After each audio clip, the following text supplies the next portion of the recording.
Straight into the questions.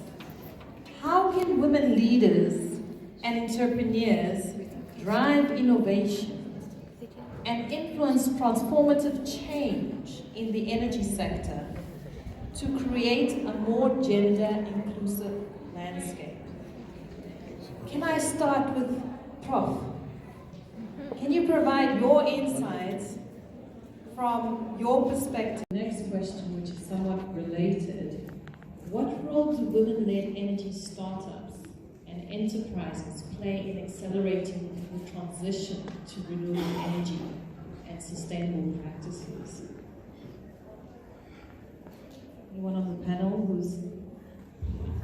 Let's start on this side. Thank you. It's Angelina from Women of Africa Care. I love what all the other ladies were echoing there around we are our own enemy. As women leaders, I'm talking to our leaders today. In 1956, the ladies, they had no elite positions, but with one voice, 20,000 women went to the state union and they were heard. Now today we've got voices, but we're not heard. Why? Because we're not coming together and standing together. So as leaders, we say create culture in your company and make sure your team adheres to it. So all the professionally qualified in your team, male or female, will not be intimidated by each other, and together as a united team you can offer your opportunities out there. What I also picked up is because I love what Myrtle says. Myrtle's our economic development director. She always says to me, rejection is redirection. Now let me tell you what we did. Everybody that knew us when I worked for a company ignored me and rejected me. So I did what a wonderful professor did. He said, go and study what is necessary.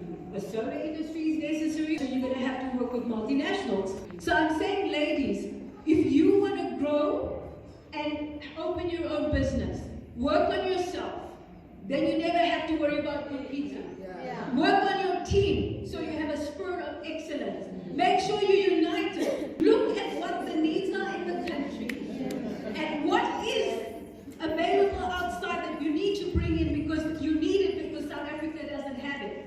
And go partner with it. Go out there, bring it home, and then don't be a silent shareholder because like Professor says, we need a gear for localization and industrialization. So make sure when you partner with them, you tell them straight, you're going to partner with me, but I don't want to be a pretty face in your board meeting. I want to do some work. I want to get my hands dirty.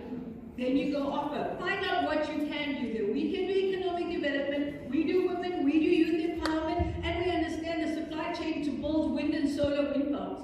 So we're going to help them do that. Put your order forward. Okay, you can do it. I know I said a lot, but I just want to say one more thing. You will be very surprised.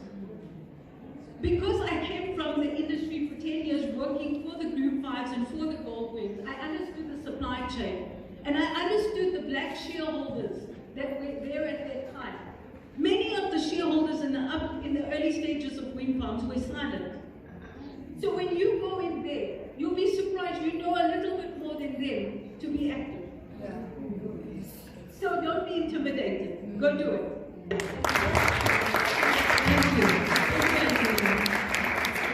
Thank you. You've touched a lot on collaboration and the importance of networking and the importance of having strategic partnership with those who can help you. And I'd like to, engage in that a little bit more. Empowa, do you have anything to add to that?